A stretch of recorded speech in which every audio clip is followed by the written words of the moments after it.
Tumakas ang asawa ko kasama ang kanyang unang pag-ibig, ngunit nag-iwan sa akin ng pamana na bilyon-bilyon. Umiiyak akong nagmana ng balanse sa bangko na kasing laki ng isang numero ng telepono.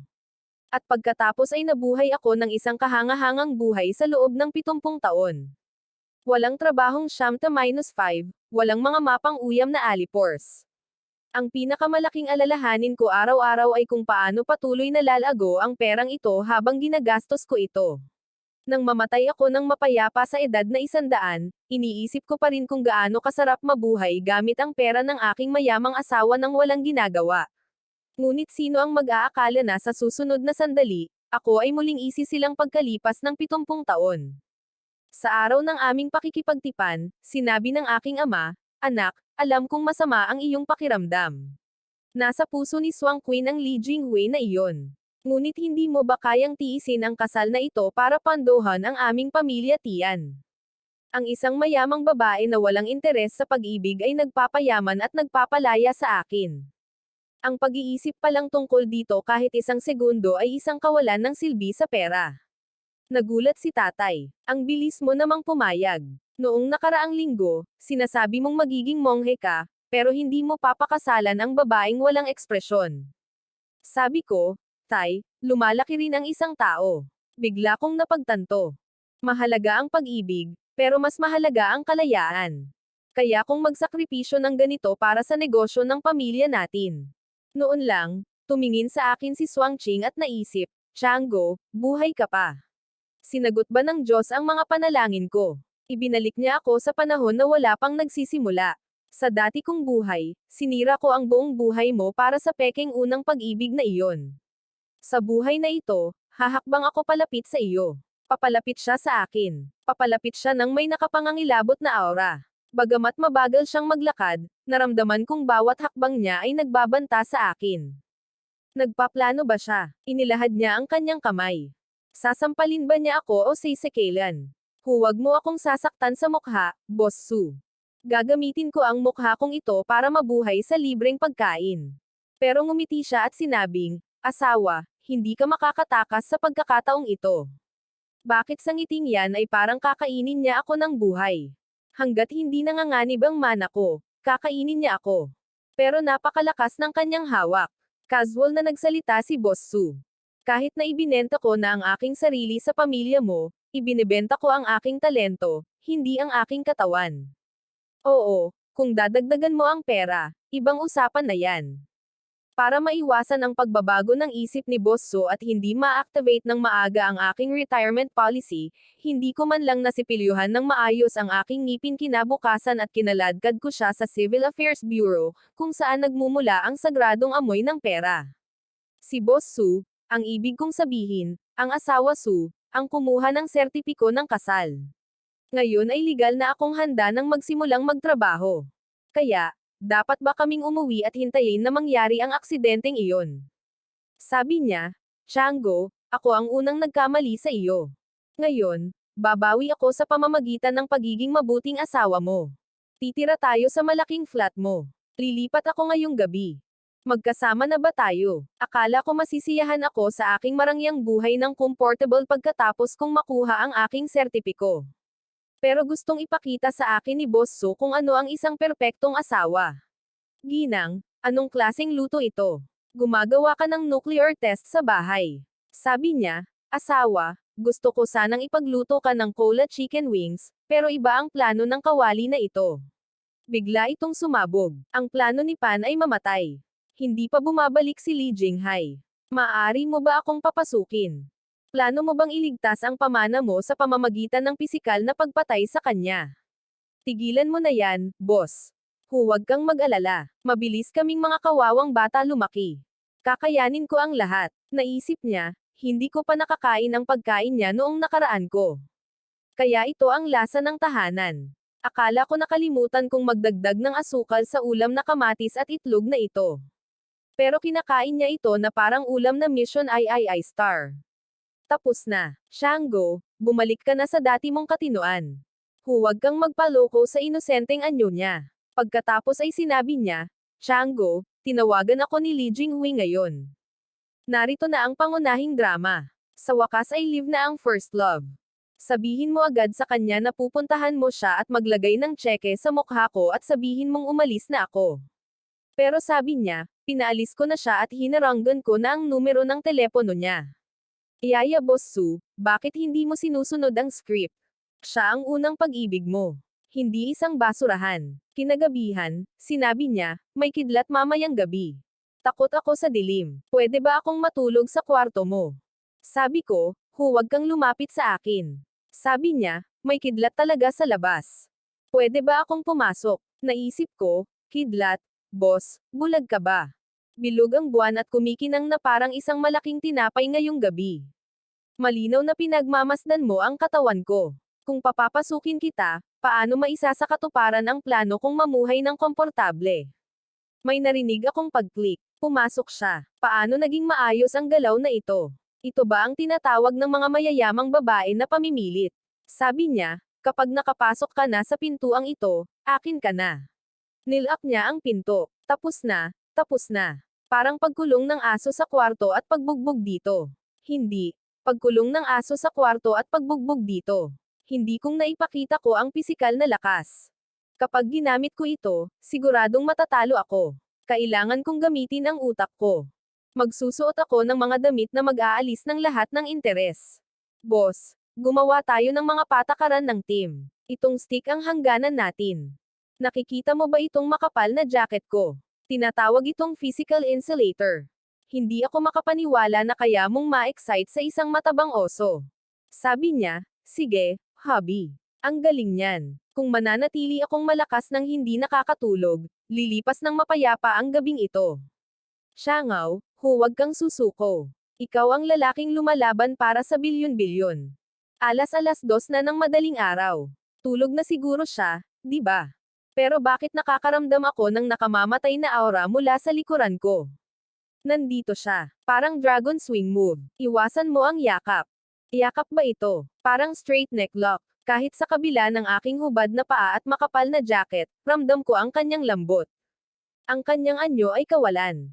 Ang kawalan ay anyo. Siya ang pamana ng bilyon-bilyon.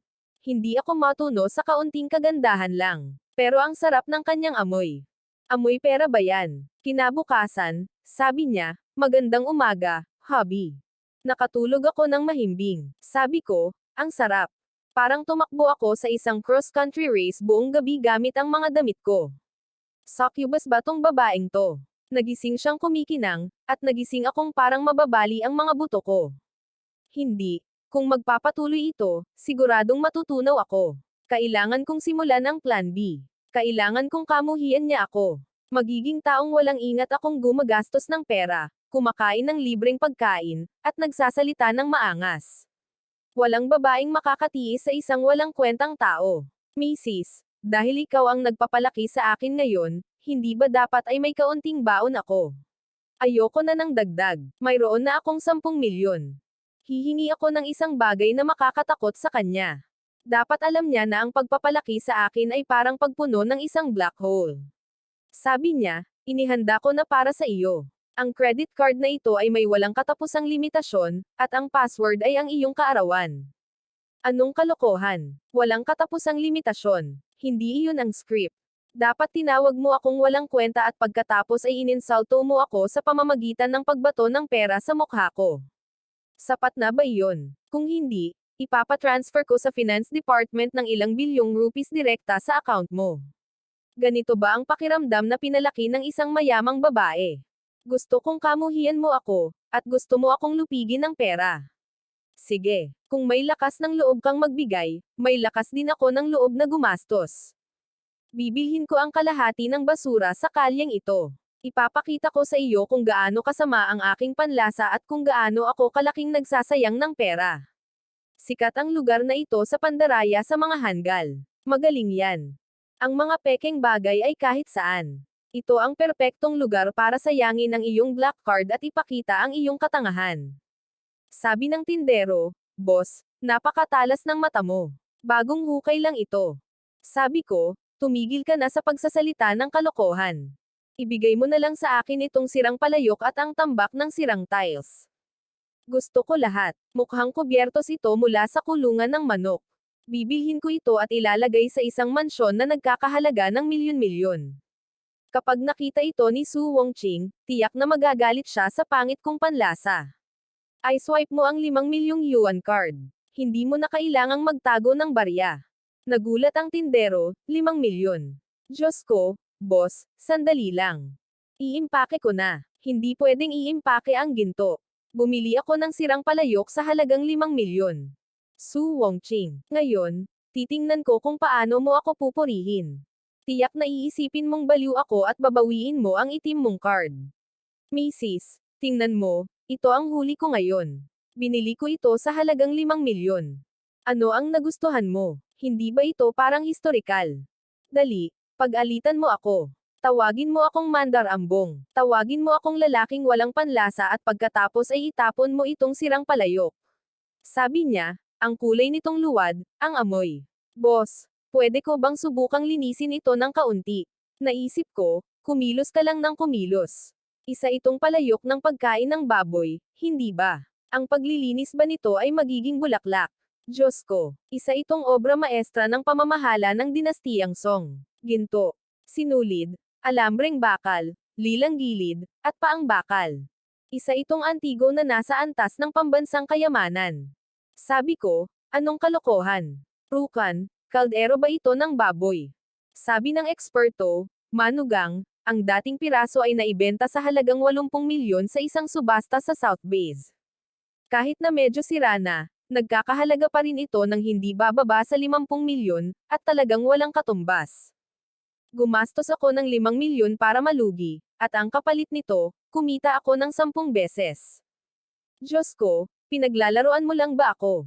Ang hirap ba maging palabiro? Sabi ni Su Wongqing, asawa, alam kong hindi ka nagsasayang ng pera. Tanga ka sa labas, pero henyo sa loob. Naghahanap ka ng mga nakatagong kayamanan. Mas matalas ang mga mata mo kaysa sa mga ekspertong tagasuri. Naisip ko, huwag mo akong purihin. Huwag mo akong purihin. Nagsayang lang talaga ako ng pera. Sumugal lang ako. Ayokong kumita ng 50 milyon. Gusto ko sanang malugi ng 5 milyon. Si Ali naman ay nakakuha ng 50 milyon. Sabi niya, dahil kumita ka na ng 50 milyon, ituring mo na itong baon mo. Gastusin mo ng malaya. Hindi mo na kailangang mag-ipon ng pera para sa pamilya. Patayin mo na ako. Habang tumatagal, lalo akong nadadagdagan. Bakit patuloy na lumalaki ang perang ito habang ginagastos ko ito? Ito ba ang sakit ng mayayaman? Busog na ako pagkatapos kumain ng libreng pagkain. Hindi na ito maaaring magpatuloy. Kailangan kong ilabas ang galit ko. Kailangan kong pagpawisan para mailabas ang malas kong ito. Sabi niya, asawa, ang sexy mo sa pawis mo. Ano ba to? Nakatakas lang ako sa isang money attack. Kailangan ko pa bang magpa-physical test ngayon? Tanong ko, asawa, paano ka nakapasok? Sabi niya, nakita kitang nagpapakahirap, kaya naisip kong tulungan kita ng kaunti. Tulong, parang gusto mo akong patayin. Sabi ko, hindi na kailangan. Kailangan kong sanayin ang mga kalamnan ng dibdib ko. Kailangan kong magbuhat ng mga weights. Dapat maging mas mahigpit ang mga lalaki sa kanilang sarili. Sabi niya, kung gayon, mapapansin kita. Mag-ingat ka lang na huwag tumama sa ngipin mo. Naisip ko, nagkamali ako. Mas mapanganib ang anggulong ito. Kapag iminulat ko ang mga mata ko, lalamunan ako ng aura niya. Hindi ako nagbubuhat ng mga pabigat. Ito ay isang pagsubok sa aking pacemaker sa puso. Urong, dapat akong tumakbo. Siguro nga, sabi ko, pupunta ako sa kwarto para maligo.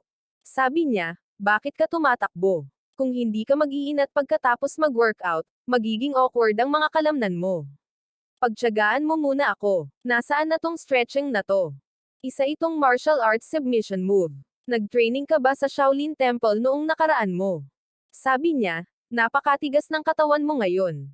Simula ngayon, gabi-gabi, tutulungan kitang mag-relax. Ano, mag-relax ka. Ayos lang ang katawan ko. Hindi na ako nag-eehersisyo. Maliligo na ako. Nakakatakot. Napakabait ng babaeng ito. Kahit ang isang matigas na lalaki ay maiiwanang walang masabi sa mga combo moves niya. Mukhang tuluyang nabigo ang pisikal na depensa at mga estratehiya sa pag-aaksaya ng pera. Ngayon kailangan kong gamitin ang aking ultimate move. Boss, kung okay lang sa iyo na sayangin ko ang pera at ang matigas kong katawan, hindi ka ba natatakot na makipag-date ako sa ibang babae? Ayon sa aking pananaliksik, ang pinakamabilis na paraan para maalis ang isang mayamang babae ay hindi ang pag-aaksaya ng pera, kundi ang manloko. Nakadrip ako sa ospital ngayon. Aling drip? Ang drip ng mga alaala mo. Nakakainis ang linyang yan. Gag-ana kaya yan. Kailangan mong mawalan ng isang bagay para makakuha ng isang bagay. Kung hindi ako magiging walang hiya, paano ako matatawag na playboy? Shango, tiisin mo ang pagkainis na to. Ipadala mo ang kalayaan. Kinabukasan, nagbihis ako na parang naglalakad at nakarating sa larangan ng digmaan kung saan amoy-amoy ng mga green tea girls. Tiyan, kuya, bakit ang tagal mo? Ang tagal kong naghihintay. Iligtas mo ako. Masyadong mataas ang sugar level mo. Hindi kakayanin ng insulin ko. Sabi ko, siya oro. Ilang araw na kitang hindi nakikita, pero ang lambot pa rin ng mga kamay mo. Sabi niya, kuya, napakakulit mo. Kapag nalaman ito ng hipag ko, hindi ba siya magagalit? Sigurado akong napakagaling na green tea ito. Perpekto ang reverse psychology move na ito. Naisip ko, hindi ko alam kung magagalit ang asawa ko, pero masusuka na ako. Kailangan ko talagang pigilan ang sarili ko. Hindi ngayon ang oras para sa muka. Ngayon ang pinakamahalagang bahagi. Nagbibigay ng matibay na patunay ng aking panloloko. Sa sandaling ipadala ko ang larawang ito kay Su Wanqing, ang aking pagiging playboy ay magiging ganap na matatag. Perpekto. Ang larawang ito at ang caption na ito ay sapat na para pasabugan si Su Wanqing sa galit. Palalayasin niya ako sa bahay magdamag. Ibibigay niya ito sa akin. Asawa, nandito ako. Nakakita ako ng tindahan ng panghimagas sa daan. Masarap ang pagkain, at napakabait ng may-ari. Nagtanong siya, sino ang babaeng iyon? Ito ba ang bago mong panlilinlang para magalit ako? Kailan pa naging ganito kasama ang panlasa mo? Sinabi niya sa kanyang assistant, Sandy, hanapin mo yung tindahan ng mga matatamis na sining sa West Street. Kailangan ko ang mga papeles ng kanyang ari-arian sa aking mesa bukas ng umaga. Naisip ko, hindi ang mga papeles ng ari-arian. Hindi dito dapat patutunguhan ang kwento. Dapat magalit ka sa akin. Dapat mo akong tawaging cheap person. Bakit mo binibili ang tindahan niya? Gumagawa ka ng monopolyo. Sabi niya, at oo, mula ngayon, magbihis ka ng maayos kapag lumalabas ka. Ayokong may tumitingin sa mga gamit ko. Tapos na. Nabigo ang plano kong playboy dahil masyadong maraming pera ang kalaban. Ipinatawag ko si Yamarish para sa kawawang Jiangru. Jiangru, pasensya na. Tumakas ka agad. Maaaring nabigo ang plano kong green tea kahapon, pero ayos lang. Maghahaponan kami sa lumang mansyon ngayon. Ito ang Plan C. Ang perpektong pagkakataon para sa kamatayan sa lipunan. Ipapakita ko ang aking pinaka-vulgar at bastos na panig sa harap ng istriktong matandang lalaking iyon. Ang isang babaeng may mataas na uri tulad ni Su Wanqing ay hindi kailanman magpaparaya sa isang bastos na lalaking nagkakamot ng paa sa hapagkainan. Nagtanong siya, asawa, nilalamig ka ba? Bakit ka nanginginig? Sabi ko, hindi naman malamig, Makati lang. Matagal na akong hindi naliligo. Parang tinutubuan ako ng kabute. Naisip ko, kumusta ang pakiramdam mo? Pakiramdam mo ba ay marumi ka? Mabilis mo akong kamumuhian. Sabi niya, ayos lang, paliguan kita pag-uwi mo. Kakayanin ko rin yan. Boss Su, kasing lalim ba ng Mariana Trench ang limitasyon mo sa pagtitiis? Trailer lang ang kotse. Magsisimula na ang tunay na palabas ngayon. Sabi ni tatay, dahil kasal ka na ngayon, kumilos ka na parang matanda. Naisip ko, kakamutan ko ang paa ko habang kumakain. Tingnan ko kung paano ka kakain. Sigaw ni tatay, ibaba mo ang paa mo. Sabi ko, ang sarap talaga. Itay, dapat kumain ka na. Ang tunay na sarap ay nasa pagkain ng hindi naghuhugas ng kamay. Nagalit si tatay. Bastos kang lalaki, paano napunta sa pamilyang tiyan natin ang isang matako na tulad mo? Nakaupo rito si Wanqing. Nagdala ka ng kahihiyan sa akin. Ngayon, tiyak na matatapos na ang kasal na ito. Naisip ko, kita mo, boso, ito ang asawa mo. Isang hanggal, bastos, at ignorante na lalaki. Dali-daling ibalik ang mesa at umalis. Sabihin mong nabulag ka na. Sabi niya, matagal nang hindi kumakain ng lutong bahay ang asawa ko, kaya siya gutom na gutom. Naisip niya, noong nakaraang buhay niya, lagi siyang kumakain ng magalang para iligtas ang aking karangalan. Pero mahilig siyang kumain ng karne ng malalaki. Sa buhay na ito, hahayaan ko na siyang maging siya mismo. Sabi niya, masarap ang yulang ito. Subukan mo. Sabi ni tatay, Wan Ching, hindi ba sa tingin mo ay masyadong tanga siya? Sabi niya, Itay, sa tingin ko ay totoong-totoo si Tia Ingong. Walang nagpapanggap. Ang pagpapanggap sa harap ng sarili mong pamilya ay pagkukunwari. Nasisiyahan ako ng ganito. Gustong-gusto ko itong kainin. Parang napakalalaki ng pakiramdam. Naisip ko, pakiramdam ko ay lalaki, halatang amoy pawis yan. Boss, may mali talaga sa pagsusulit mo. Matapos mabago ang plano sa hapagkainan, tinawag kami ng matanda sa study room. Ang galing niyan. Mukhang paparusahan tayo ng pamilya. Sabi ni tatay, wala kang kwentang bata. Ano ang ginawa mo sa harap ni Wan Ching ngayon? Palaboy-laboy ka buong araw. Hindi ka pumupunta sa opisina. Kumain, uminom, at magsaya lang ang alam mo. Gusto mo bang sirain ang buong pamilya, Tian? Sabi ko, tama ka, Tay, tama ka. Isa akong ganap na talunan na nagsasayang lang ng pera. Naisip ko, nabalitaan kong opisyal na sertipikadong talunan si Boss Su. Makipaghiwalay ka sa akin agad. Sabi niya, Tay, hindi na kailangang magtrabaho si Tian Go. Ang kumpanya ko ay kumpanya niya. Kahit sirain niya ang pamilya Tian, masusuportahan pa rin siya ng pamilya Su. Nagulat si tatay. Anong pinagsasabi mo? Naisip ko, Ginang, bulag na pag-ibig ito. Niloloko mo ba ako? Sisirain mo ba ako? Hindi. Gagawin mo akong mahirap kaya hindi ko nagugustuhing magtrabaho. Mula ngayon, sabi niya, ayokong may magsabi sa akin na walang silbi. Trabaho niya lang ang maging masaya. Ako ang gagawa ng lahat ng paghihirap sa pagkita ng pera at pagpapatakbo ng bahay. Tapos na. Tapos na talaga. Nasaan na ang pagpupulong na ito kasama ang mga magulang? Ito ay isang seremonya ng koronasyon para sa mga walang trabaho. Itay, walang maaaring mangyari sa anak mo. Ang mga libreng ito ay pinipilit kong sabihin. Pagkatapos ng pagpupulong kagabi kasama ang mga magulang, lubos kong napagtanto na lahat ng ginagawa ko ay tama sa paningin ni Su Wanqing. Kahit na mawala ako sa aking katayuan sa harap ng lahat, tinatanggap niya ito bilang aking tunay na personalidad. Tila hindi nagagana ang normal na kabastusan. Kinaumagahan, nag-iwan siya ng sulat, asawa, kikita ako ng pera.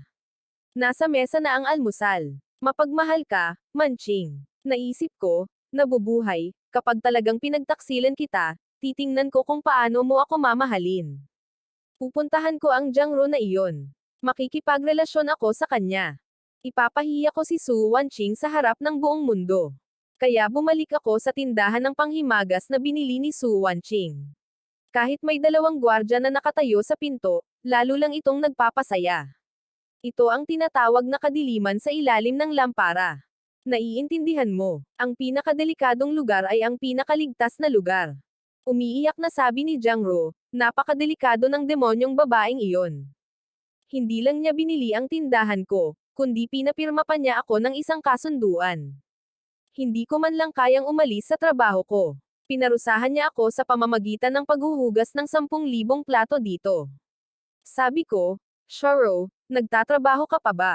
Pumunta ang kapatid mo para bisitahin ka.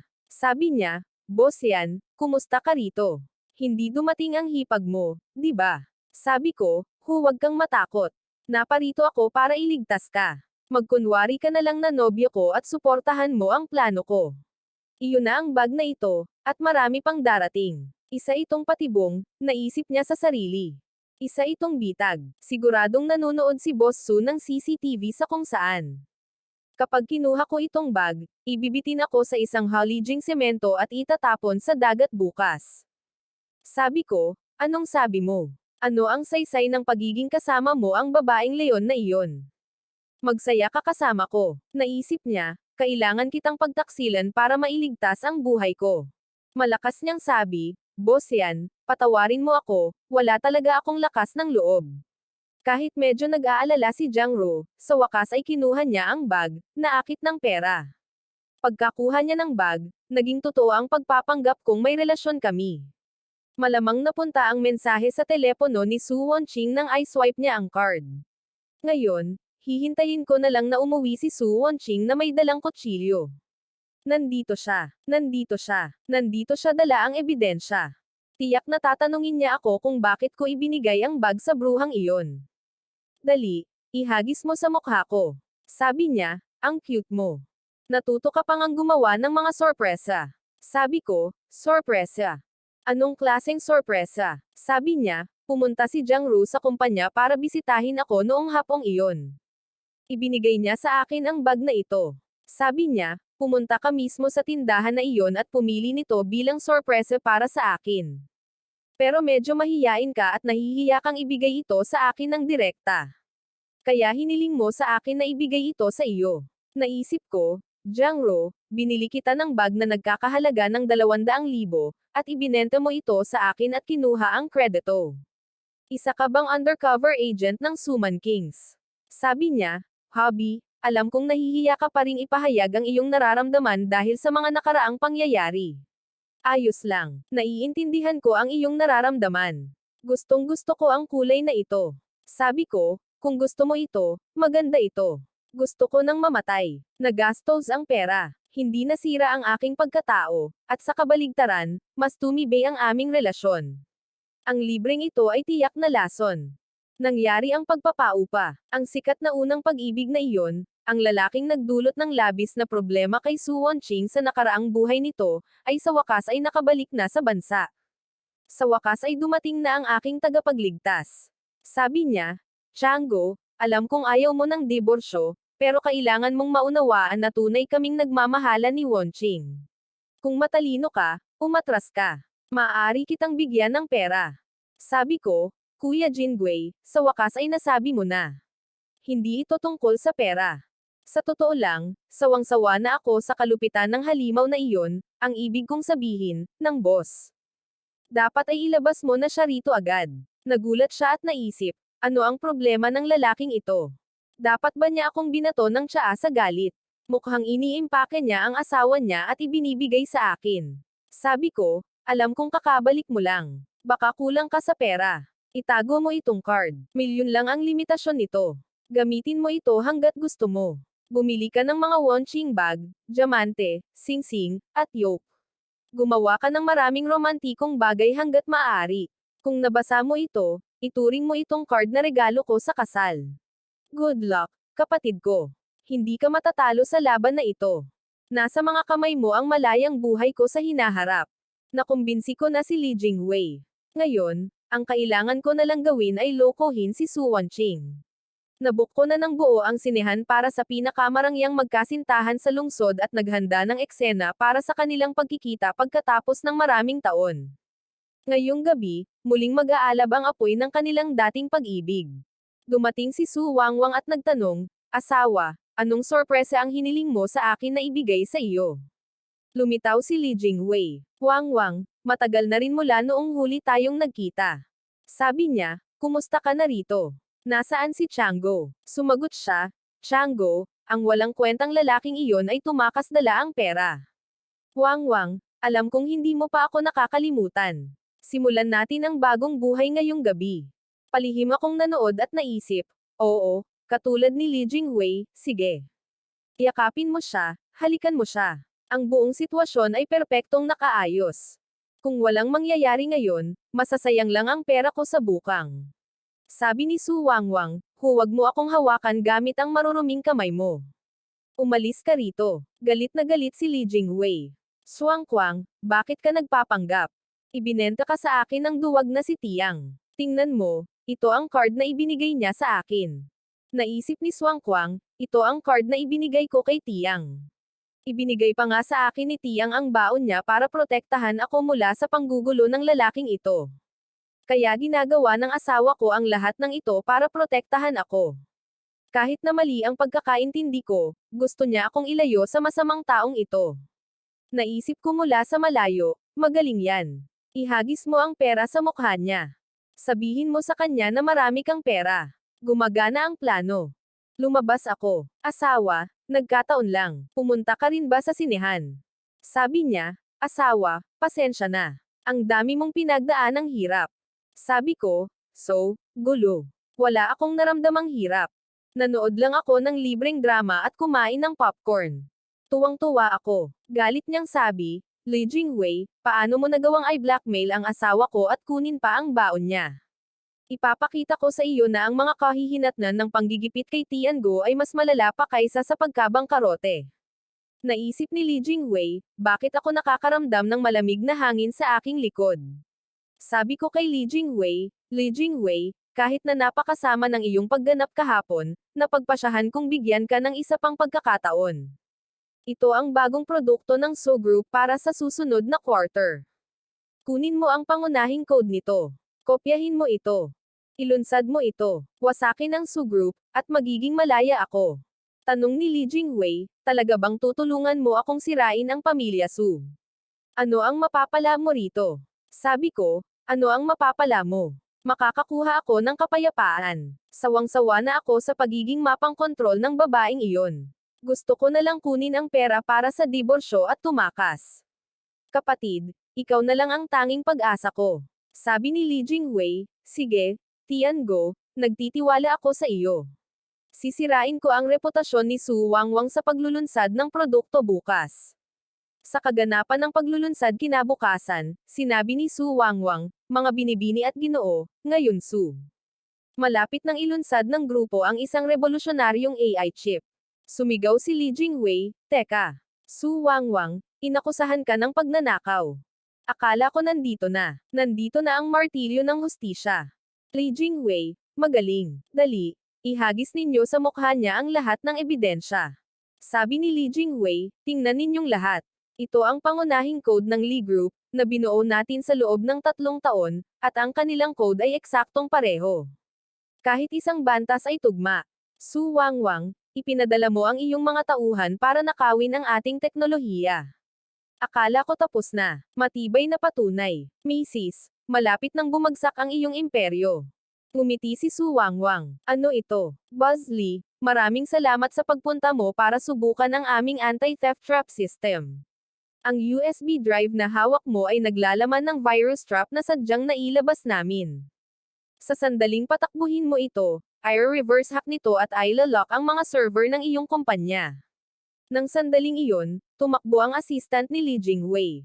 Buzz Lee, dumating ang sakuna. Lahat ng server ng kumpanya ay down. Lahat ng data ay nakalock, at ang aming mga shares ay tuluyang bumagsak. Sumigaw si Li Jingwei. Imposible ito. Ibinigay ito sa akin ni Tiang. Ninakaw ko ito mula sa iyong ligtas. Paano naging ganito ang virus na ito? Su Wangguang, isang hakbang ka lang sa akin. Sabi ni Swang, ang asawa kong si Tiang ang nararapat sa lahat ng kredito para dito. Nagulat ako at naisip, ano ang ginawa ko?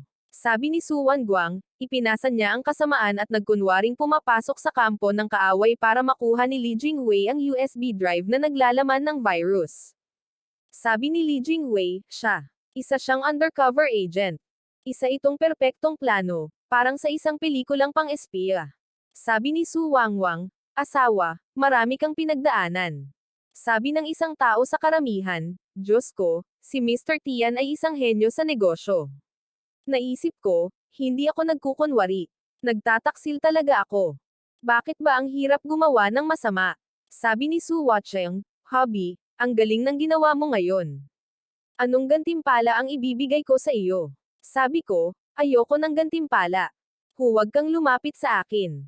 Ano ang problema? Pumunta lang ako sa kumpanya para magpalipas ng oras at naisip kong magnakaw ng toilet paper at iuwi ito. Kailangan pa bang magdulot ng ganitong kalaking kaguluhan? Ngayon ay nagiging mahirap nang sirain ng palihim ang kumpanya. Sabi niya, hobby, nirerespeto ka ng lahat. Aling departamento ang gusto mong inspeksyonin ngayon? Pumili ka ng kahit ano. Inspection. Hindi. Babaguhin ko ang HR department. Dahil hindi ko maalis ang titulong ito ng henyo sa negosyo, sasamantalahin ko ito. Tatanggalin ko ang lahat ng matataas na empleyado at papalitan sila ng isang hukbo ng mga gago. Sabi ko, tanggalin mo itong vice president na si Wang. Paalisan mo siya rito ngayon din. Sabi ni pangalawang Pangulo Wang, Baostian, ano ang saysay? Ako ang nangungunang tindero ng kumpanya. Nagdudulot ako ng 200 milyon na kita sa kumpanya bawat taon. Naisip niya, alam ba niya ang tungkol sa pagnanakaw ng pera ng aking kumpanya? Nalaman mo ba? Sabi ko, dahil sobra ang gamit mong hair gel, na sumisira sa imahe ng kumpanya. Naisip ko, napakawalang saysay ng dahilan na ito, di ba? Natanggal na sa trabaho ang nangungunang salesman. Tiyak na bababa ang benta ng kumpanya. Su Watchang, pigilan mo ako agad. Pero sabi ni Su Watchang, makinig ka kay Boss Tian. Paalisin mo si Vice President Wang sa mga gwardya. Sumigaw si Vice President Wang, pagsisisihan mo, baliw si Tian Go. Naisip ko, Boss Su, siya ang nangungunang salesman. Mahal mo ba ako ng sobra kaya hindi mo man lang tinanong ang dahilan? May nakita akong lalaking natutulog sa isang meeting. Naisip ko, hoy, may natutulog sa isang meeting. Nakakamangha yan. Mapatla ang mukha niya. Walang buhay ang mga mata niya. Sa pagtingin pa lang sa kanya, masasabi mong isa siyang numero 1 tamad. Ikaw ang tama. Gagawin kitang technical director. Sabi ko, hoy, natutulog, ano ang pangalan mo? Sabi niya, Ahay ang pangalan ko. Sabi ko, magaling. Simula ngayon, ikaw na ang bagong technical director. Nad-double ang sweldo mo. Trabaho mo ay patulugin ang lahat kasama ka. Naisip ni Su Watchang sa sarili, kung ginagawa ito ng asawa ko, malamang may mas malalim na kahulugan sa likod nito. Isa ba itong nakatagong henyo? Bigla na lang pumasok ang assistant. Kamangha-mangha si Boss Baostian. Isang himala ang nangyari. Masaya kong tinanong, anong nangyari? Nag-crash ba ang sistema ng kumpanya? Bumagsak ang shares. Sabi niya, matapos tanggalin si Vice President Wang, agad na nag-imbestiga ang Investigation Bureau. Lumabas na matagal na siyang nagnanakaw ng pera ng kumpanya at nagbebenta ng data ng kliyente sa leasing way. Mabuti na lang at tinanggal siya ni Boss Baostian. Naiwasan namin ang pagkalugi ng 300 milyon. Akala ko hindi ko lang siya gusto dahil sobra ang ginamit niyang hair gel. Swerte lang naman. Nagpatuloy ang assistant, at oo, hindi siya natutulog. Nagko-code siya sa kanyang isipan. Sa unang araw ng pamumuno, nalutas niya ang isang pangunahing algorithm na natigil sa nakalipas na 5 taon. Ngayon, nangunguna na ang aming produkto. Sabi ni Ahay, sa wakas, nakahanap na ako ng isang taong nakakaintindi sa aking potensyal. Si Boss Tian ang aking tunay na tagapagturo. Gagawin kong numero 1 sa mundo ang kumpanya. Sabi ni Su Watchang, Hobby, hindi ko alam kung gaano pa karaming sorpresa ang inihanda mo para sa akin. Nakilala mo ang traidor sa isang sulyap at natuklasan ang isang nakatagong hiyas. Ikaw talaga ang Diyos ng negosyo. Naisip ko, huwag mo akong purihin. Hindi ako Diyos. Ako si Yam Arish, na naghahanap lang ng sarili niyang buhay. Bakit? Bakit ako nahihirapang maging isang masamang boss? Wala bang hustisya sa mundong ito? Dahil hindi nalulugmok ang kumpanya sa normal na paraan. Kaya ngayon, pipilitin kong maglaro ng VR motion games ang lahat sa opisina. Gusto kong makita ng lahat ng empleyado na ang kanilang amo ay isang hanggal na patuloy na kamakaway sa ere. Pagod na pagod si Su habang nanunood sa paglalaro. Hindi ko na kaya, masakit na ang mga kamay ko. Masakit na ang likod ko. Malapit na itong gumuho. Hobby, pwede ba tayong magpahinga sandali? Hindi talaga ako makagalaw. Bamulong ang mga empleyado. Diyos ko, napakahigpit ni Boss Tian. Ito ba ang tinatawag nilang sikat na devil physical training? Kahit ang isang marupok na babae tulad ni Boss Su ay sinasanay ng ganito katindi. Nakaka-inspire. Tanong ng isang empleyado, Boss Su Bastian, kailangan ba natin ng ambulansya? Hinihingal kong sabi, hindi, naubusan lang ako ng enerhiya. Ang mga VR game ay hindi talaga para sa mga tao. Mas nakakapagod ito kaysa sa pagbubuhat ng mga ladrilyo sa isang construction site. Sabi ng assistant, naubusan na ako ng enerhiya. Binuhos ko ang lahat ng aking enerhiya sa trabaho. Boss Tian, ikaw ang tunay na lakas ng Su Group. Mga kaibigan, na inspirasyon ng devil training ni Boss Tian, napagpasyahan kong ipatupad ang isang bagong modelo ng pisikal na pagsasanay kasabay ng trabaho sa buong kumpanya. Ang kalusugan ang ating tunay na kayamanan. Dapat tayong maging katulad ni Boss Tian. Kahit na matamba tayo sa pagod, dapat tayong patuloy na sumulong. Tumakbo ng mabilis. Tumakbo ng mabilis. Naisip ko sa sarili ko, mga baliw ba kayo? Nagsasayang lang ako ng oras sa paglalaro. Paano nabuo ang kulturang lobo na ito? May natitira pa bang normal na tao sa kumpanyang ito? Sobra na ito. Noong nakaraang linggo, ako ang nagkusa na maglaro, at napagkamalan ito ni Swenching na kulturang lobo. Mabilis na tumataas ang shares ng kumpanya. Para ipagdiwang ang kakaibang tagumpay na ito, gaganapin ng Su Group ang engranding taunang party ngayong gabi. Hindi ito isang selebrasyon, ito ang aking freedom party. Dahil hindi ko kayang sirain ang kumpanya sa pamamagitan ng trabaho, sisirain ko ang reputasyon ko ngayon. Kung gagawa ako ng eksena sa harap ng lahat ngayong gabi, babagsak na parang roller coaster ang shares ng Su Group. Ang event na ito ang perpektong lugar para iskandaluhin ang isang mayamang pamilya. Sa sandaling malasing ako at magsimula ng isang romantikong iskandalo, tuluyan ng masisira ang reputasyon ko. Haha, nandyan si Jiang Ro, na ang chapter ay hindi pa natatapos. Mukhang bumalik na siya para mag-higanti. Ang galing. Dumating na ang teammate ko. Samahan mo ako sa plano ko. Nagsimula ng umarte si Jiang Ro. Boss Sean, huwag mong gawin to. Boyfriend ko siya. Paano mo nagawa to? Nagbulungan ang mga tao. Diyos ko, masungit ang ugali ni Boss Sean sa taunang salusalo. Nabalitaan ko na playboy siya, pero hindi ko alam na ganoon pala siya kadumi. Akala ko nasira na ang reputasyon niya. Jiang Ro, ang galing niyan. 100% tama ang pag-arte mo. Su Wangqing, siguradong makikipagdiborsyo ka na ngayon. Sabi ni Jiang Ro, lasing si Boss Ian. Huwag mo akong hawakan. Naisip ko, huwag kang matakot. Wala akong pakialam. Malaki ang pakialam ni Su Wangqing sa reputasyon niya. Tiyak na babayaran niya ako ng malaking halaga para patayin ang kandilang ito. Malakas kong sabi, oo, ako ang may gawa. Isa akong halimaw. Isa akong masamang tao. Lahat kayo, kumuha ng litrato agad. I-post ito sa Vivo at itag si Su Wangqing. Maya-maya lang, dumating si Su Wangqing. Ang galing. Napakabait.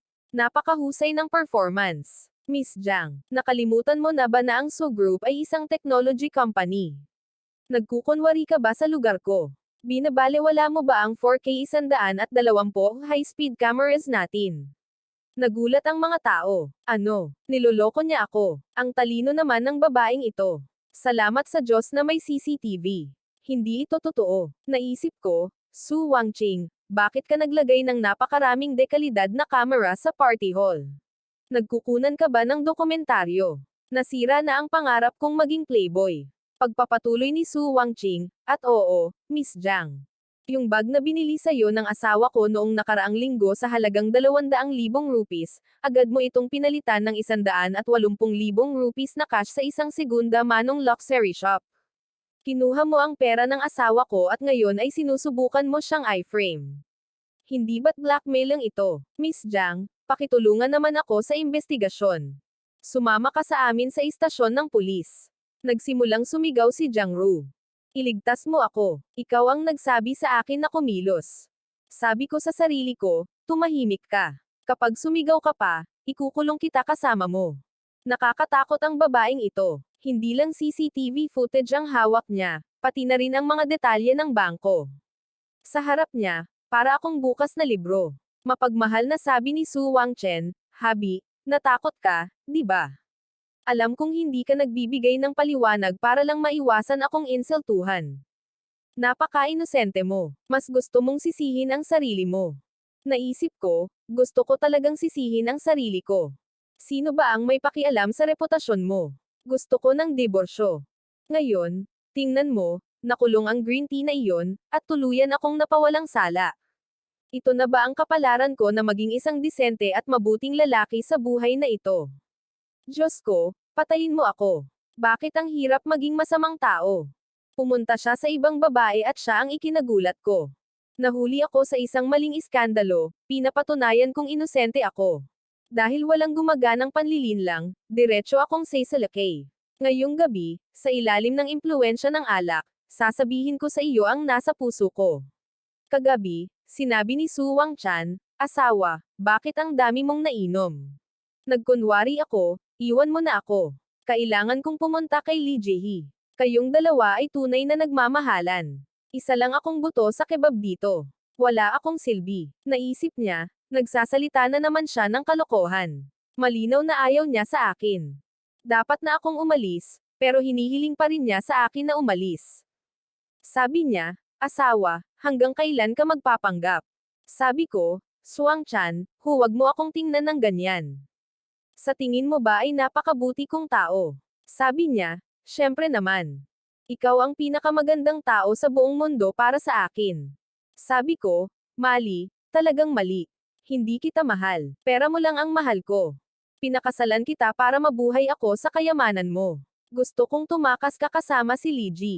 Gusto kong ibato mo ang pera sa mukha ko at sabihin mong umalis ka na. Gusto ko na lang tumira mag-isa sa malaking bahay na iyon. Ayoko nang makita ang mukha mo.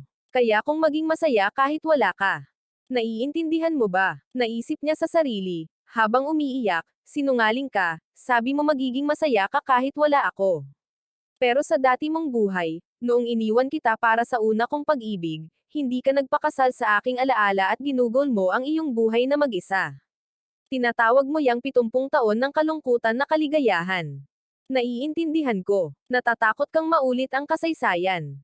Natatakot kang iwan kita ulit, kaya sinasadya mong magpanggap na sakam at makasarili. Gusto mong ilayo ang iyong sarili sa akin para hindi ka na masaktan muli. Tinggo, ang iyong pag-ibig ay tunay at walang pag-iimbot. Sabi ko, bakit ka umiiyak? Sinabi ko na sa iyo na masama akong tao. Dapat mo akong inaabuso. Sabi niya, huwag kang magpanggap. Alam ko kung gaano kasakit ang nararamdaman mo. Sa pagkakataong ito ay hindi na ako pupunta kahit saan. Palagi kitang sasamahan. Naisip ko, anong sakit ang nararamdaman ko? Sa aking nakaraang buhay, naglalakbay ako sa mundo kasama ang bilyon-bilyon.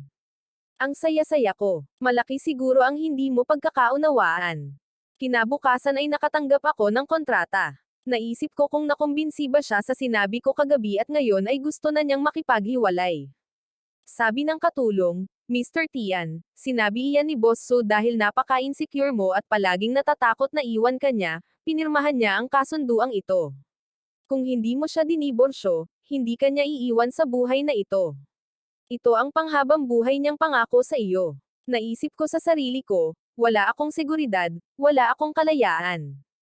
Pagkatapos ng kasunduang ito, tuluyan na akong nakulong. Ngayon ay hindi ko na nga kayang tumakas dala ang pera. Su Wangchen, ginagantihan mo ang pabor ko ng kasamaan. Kahit hindi ako nag-asawang muli sa dati kong buhay, ginawa ko ito para masiyahan sa buhay ko. Bakit pa kita kinakausap? May magligtas sana sa akin. Ano na ang nangyari sa libreng tinapay na ito? Hindi lang ito dumidikit sa ngipin mo kundi sinusunog pa ang bibig mo. Matapos pirmahan ang kawawang kasunduang iyon tungkol sa ari-arian, ako na ang naging opisyal na chairman ng kumpanya. Ngayon, ang pang-araw-araw kong gawain ay ang pagpirma ng mga papeles at pagdalo sa mga pulong. Kahit ang oras ko sa banyo ay sinusubaybayan ng aking sekretarya. Hindi, kailangan kong tumakbo. Kahit na kailangan kong lumabas sa mga lansangan. Mas mabuting wala rito kaysa maging makinang pangpirma. Maya-maya lang, may tumutok ng baril mula sa likuran sa ulo ko. Huwag kang gumalaw. Lumingon ako. Ikaw pala, kapatid na Li Jingwei. Kapatid ko, sa wakas ay dumating ka na para iligtas ako. Kanina pa kita hinihintay. Halika dali. Bugbugin mo ako ng malay at dalhin mo ako palayo. Huwag kang mahiya. Bugbugin mo ako ng malakas. Huwag mo lang akong pabalaykan sa opisina. Dalhin mo ako kahit saan. Nagulat si Li Jingwei. Baliw ka ba? Hindi ka ba natatakot? Sabi ko, ano ang kinatatakutan mo? Mas mabuting dukutin kaysa pumunta sa opisina. Bilisan mo. Darating din ang mga gwardya maya-maya. Kung gayon, hindi tayo makakatakas. O kaya naman ay makakasakay na ako sa kotse. Kaya ko pang magmaneho. Sabi ni Li Jingwei, tumahimik ka. Sabi ko, Jingwei, wala kang karanasan. Dahil kinukulong mo ako, itakda mo ang target mo ng medyo mas mataas. Magkano ang gusto mong pera? Sabi niya, 50 milyon. Gusto kong kunin ang perang iyan at umalis ng bansa. Sabi ko, 50 milyon. Sino sa tingin mo ang niloloko mo? Bilyon-bilyon na ang net worth ng asawa ko. At 50 milyon lang ang hinihingi mo. Isa itong insulto sa akin at insulto kay Su Wangqing. Humingi ng 10 bilyon, at maging cash. Mga lumang perang papel na hindi magkatugma ang mga numero. At hilingin na ihulog ang 10 bilyon gamit ang helicopter. Naisip ko, sa oras na magbayad siya, babagsak ang cash flow ng Su Group. Mababangkarot ang kumpanya, at hindi ako magiging chairman. Takot na takot si Li Zijingwei. Hindi talaga. Halimaw ang babaeng iyon. Kung hihingi ako sa kanya ng 10 bilyon, tadterin niya ako at ipapakain sa mga aso. 50 milyon lang ang hihingin ko. Sabi ko, magpakita ka ng lakas ng loob. Itinali ko ang sarili ko, at sinasabi mong wala kang lakas ng loob. Tumawag ka agad. Huwag mong hayaang isipin niya na nag-o-overtime ako sa opisina. Iyon ang magiging sukdulang pahirap para sa akin. Sa tingin ko kailangan kong i-unlock ang telepono mo. Nag-dial ako. Magsalita ka agad. Tandaan, dapat malakas ang boses mo at dapat buo ang ugali mo. Huwag mo akong hayaang mainsulto. Natatakot na sabi ni Li Jingwei, kumusta Swatching? Nasa kustodiya ko ang asawa mo. Galit na galit si Su Wangqing. Li Jingwei, ang lakas ng loob mo. Hindi ka pa nagbabago ng isip. Malakas akong sumigaw. Asawa, iligtas mo ako. Humihingi siya ng 10 bilyon. Kung kulang ako kahit 1 sentimo, papatayin niya ako. Ibigay mo sa akin ang pera agad. Huwag mo nang isipin yan. Sabi ni Su Wangqing, sige. Bibigyan kita ng 10 bilyon. Nabaliw si Li Jingwei sa tuwa. Talagang nagbabayad siya. Mayaman ako. Naisip ko, baliw ka ba? 10 bilyon yan. Sisirain mo ang kumpanya para iligtas ang isang walang kwentang taong katulad ko. Su Wangqing, saan napunta ang isip mo? Napakasama ng ginawa ko, pero nagbabayad ka pa rin. Samantala, sinabihan ni Su Wangqing ang kanyang assistant na ihanda ang mga helikopter at ilabas ang bagay na yan. Sabi ng assistant, Boss Su, ilegal yan. Galit na sabi ni Su Wangqing, sino mang maglakas loob na hawakan ang tauhan ko, ipapakita ko sa kanya kung ano ang impyerno. Naisip ko, ayan na. Bakit ako masasaktan? Hindi naman sa sisirain nito ang kumpanya, kundi napalaya ko ang isang demonyong seliado. Sabi ko, pagpapaupa. Sa tingin ko dapat na tayong umalis. Mukhang medyo mapanganib sa akin ang perang ito. Noon lang, may sumigaw, ano ba to? 15 minuto pa lang ang nakalipas. Tunog iyon ng isang AW-139 twin-engine helicopter.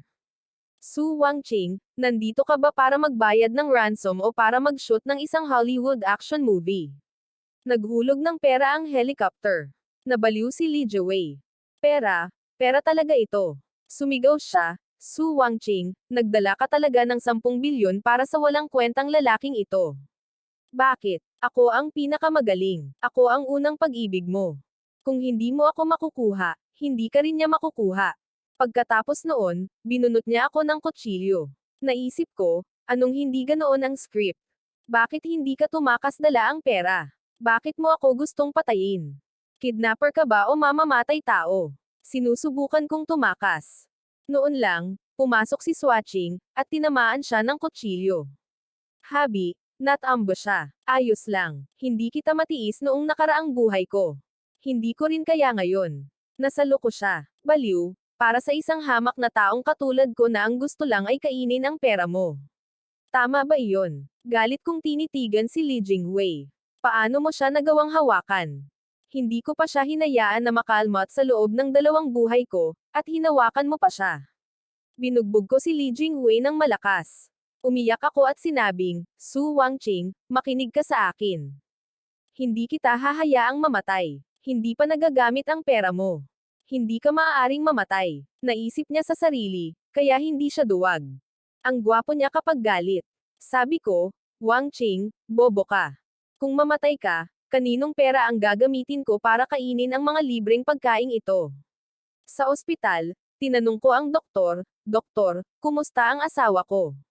Mabubuhay pa ba siya? Gastusin mo ang kahit anong pera na kailangan mo. May pera ako. Marami akong pera. Sinabi ng doktor na maraming dugo ang nawalan sa pasyente, kaya wala siyang malay. Malalim ang sugat, pero hindi pa ito tumama sa kahit anong mahahalagang organo. Magkakamalay din siya pagkatapos magpahinga. Nakahinga ako ng maluwag. Oo, natakot ako. Mabuti na lang at hindi siya namatay. Ang lifetime ATM ko, ang ibig kong sabihin ay ang asawa ko, ay nakaligtas. May nakita akong diary sa mga gamit niya. Sinusulat ng babaeng ito ang mga plano niya para sa muling pagsilang sa mga diary. Tingnan mo na lang ang nangyayari sa isip niya. Nakasulat doon, sa nakaraang buhay ko, pagkatapos kong mamatay, nanatili roon ang kaluluwa ko. Nakita ko si Changanggo na mag-isang nakaupo sa malaking bahay na iyon. Sa loob ng isang buong araw at isang gabi, hindi siya kumain o uminom ng kahit ano.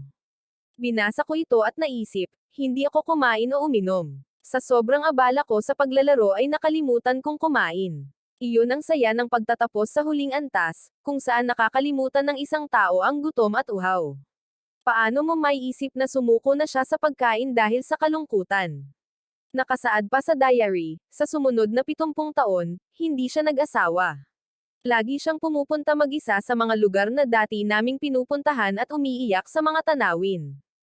Dati siyang umiiyak, naaalala ang kanyang asawa. Akala ko umiiyak siya dahil napakalakas ng simoy ng dagat na parang nagpapadala ng buhangin sa kanyang mga mata. At tungkol naman sa hindi pagpapakasal, iyon ay dahil wala nang ibang makakapantay sa saya ng paggastos ng pera ng mag-isa. Baliw ako para magdala ng iba para pamunuan ako. Suang Ching, mayroon ka bang 800 metrong kapal na pansala sa iyong mga mata? Ang sumunod ay nakasulat, mahigpit niyang hinawakan ang aking larawan hanggang sa kanyang kamatayan. Sa sandaling iyon, napagtanto kong mahal niya ako sa buong buhay niya at ginugol niya ito ng mag-isa para sa akin. Akala ko ang larawan ay ang aking bank passbook, nang may katangahan, dahil binigyan mo ako ng pera, kaya idinikit ko ang isang sticker na larawan mo doon. Mahal ko ang pera, hindi ikaw. Ang sumunod ay nakasulat, hindi ko na siya hahayaang magdusa muli sa buhay na ito. Ngayon ay nagpapanggap siyang sakam at walang kwenta dahil wala siyang seguridad. Bibigyan ko siya ng pera, mamahalin ko siya, at kahit na ang ibig sabihin nito ay ang pag-aalay ng aking buhay, paprotektahan ko siya. Isinara ko ang diary at naisip, ikaw na Hangul, ang pinakamalaking Hangul sa mundo. Nabuhay ako ng napakaganda noong nakaraan, at lumikha ka ng isang ganap na trahedya sa iyong isipan, at ngayon gusto mo itong bumawi sa pamamagitan ng pagsasakripisyo ng iyong buhay sa buhay na ito.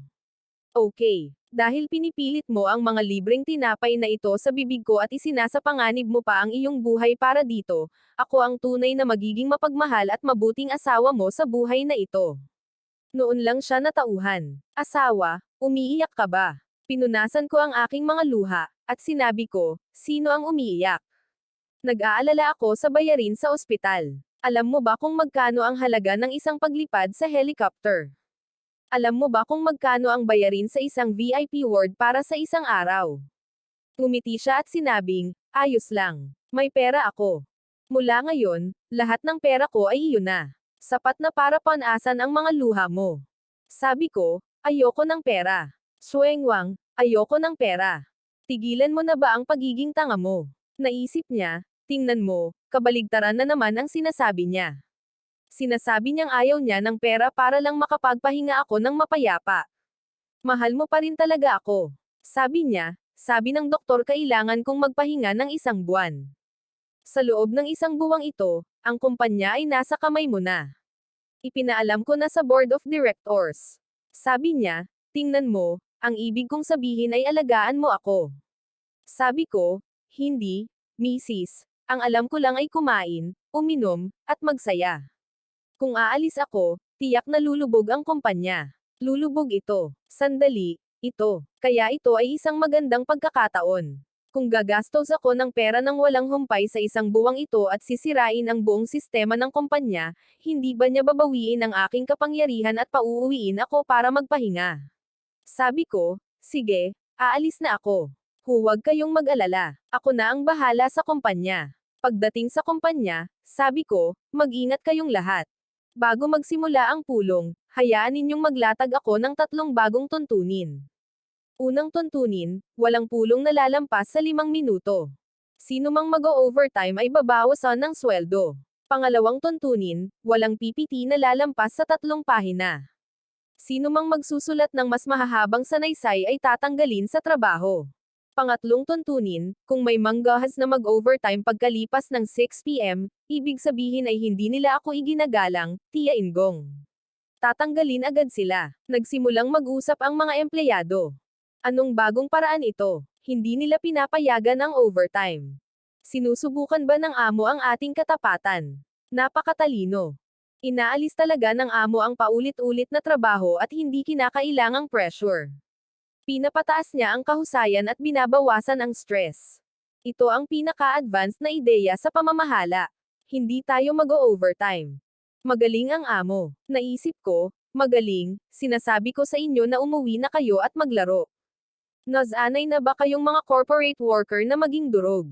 Binibigyan ko kayo ng leave, at nagpapasalamat kayo sa akin. Lumapit ang assistant at sinabing, Chairman, ito ang budget ng departamento para sa susunod na kalahating taon. Humingi ang departamento ng RAD ng karagdagang 500 milyon, at ang departamento ng marketing naman ay humingi ng 300 milyon para sa team building. Hindi ba't sobra na iyon? Sabi ko, aprobado na ang lahat.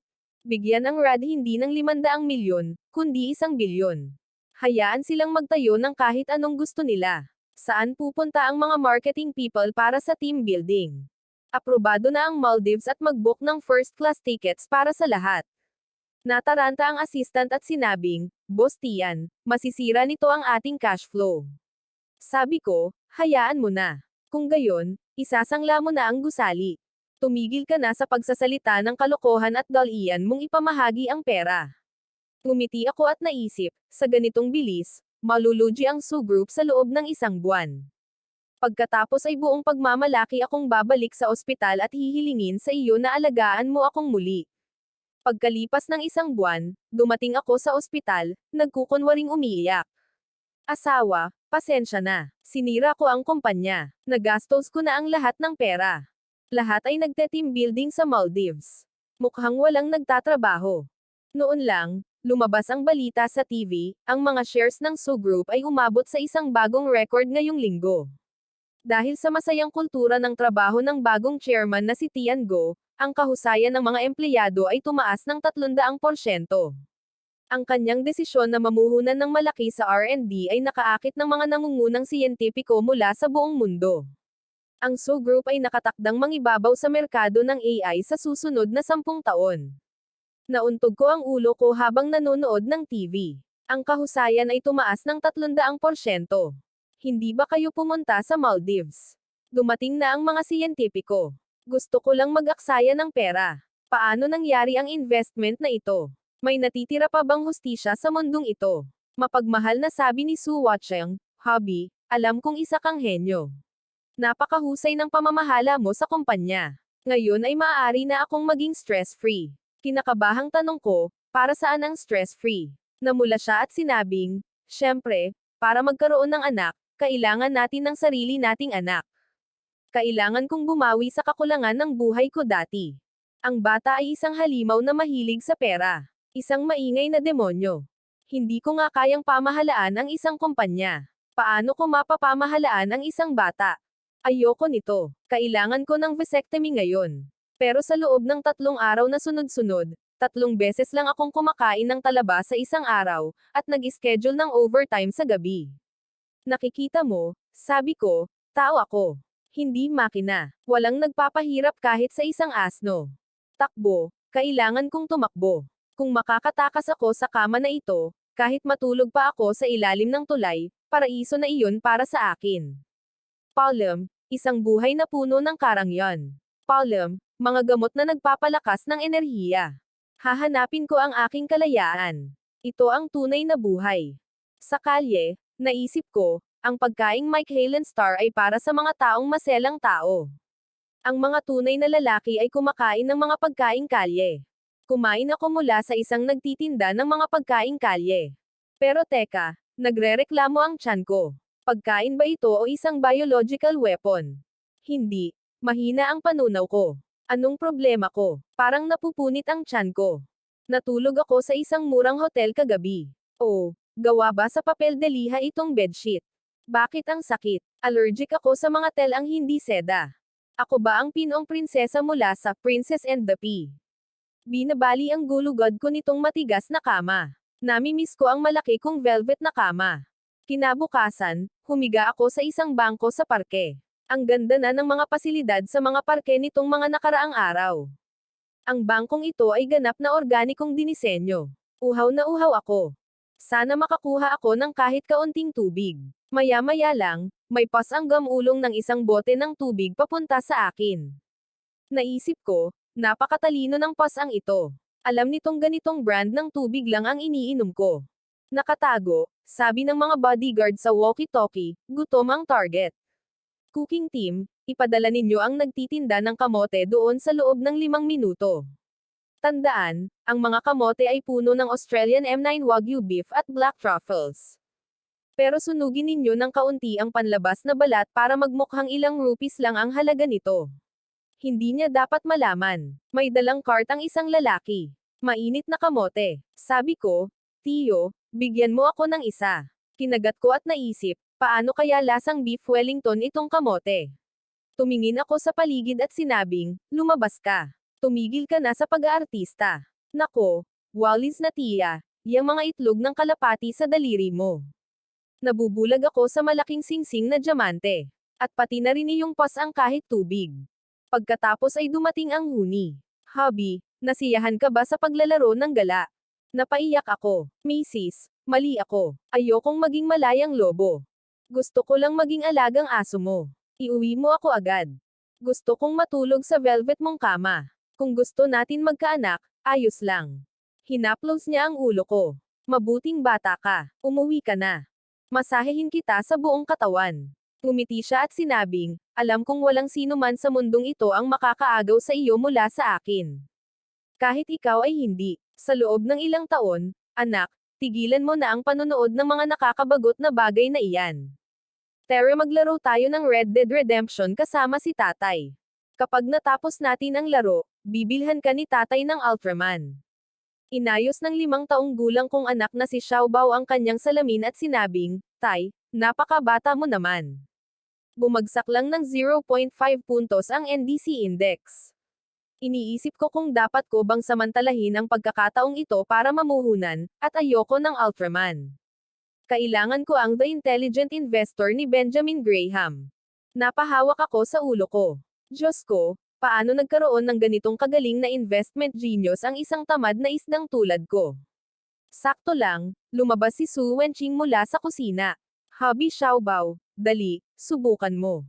Natuto akong gumawa ng bagong love souffle. Kahit medyo madilim ang kulay nito, punong-puno ito ng pagmamahal ko. Tiningnan ito ni Xiaobao ng mabuti at sinabing, Nay, ayon sa Law of Conservation of Mass, ang bagay na ito ay maaari lamang maging carbon. Kinakabahan kong sabi, asawa, ibaba mo ang plato. Maaari tayong mag-usap ng mapayapa. Huwag mong gamitin ang biological weapon na ito. Hinabol kami ni Su Wenqing. Tayan Xiaobao, huwag kang tumakbo. Papakainin ka ni nanay gamit ang sarili niyang mga kamay. Sigaw ni Xiaobao, ang baho talaga nito. Naisip ko, kung panahon mo na, matagal na sana akong tumakas, sawang-sawa na sa lahat ng ito. Sabi ng isang boses sa puso ko, kung sa tingin mo ay masyadong maingay ang lahat ng ingay na ito, bumalik ka. Bumalik ka sa tahimik na mundo ng bilyon-bilyon. Walang gulo doon. Walang hanggang kapayapaan lang ang meron. Anong iniisip mo, Itay? Dali, iligtas mo ako kay nanay. Ipapakain niya sa akin ang itim na iyon. Nawasak ang pangarap ko. Sabi ko, tama na kayong dalawa. Ngayong gabi, kakain ang buong pamilya sa labas para ipagdiwang ang ganap na pagkasira ng ating kusina. Ang target natin ay ang lumang eskinita sa lungsod.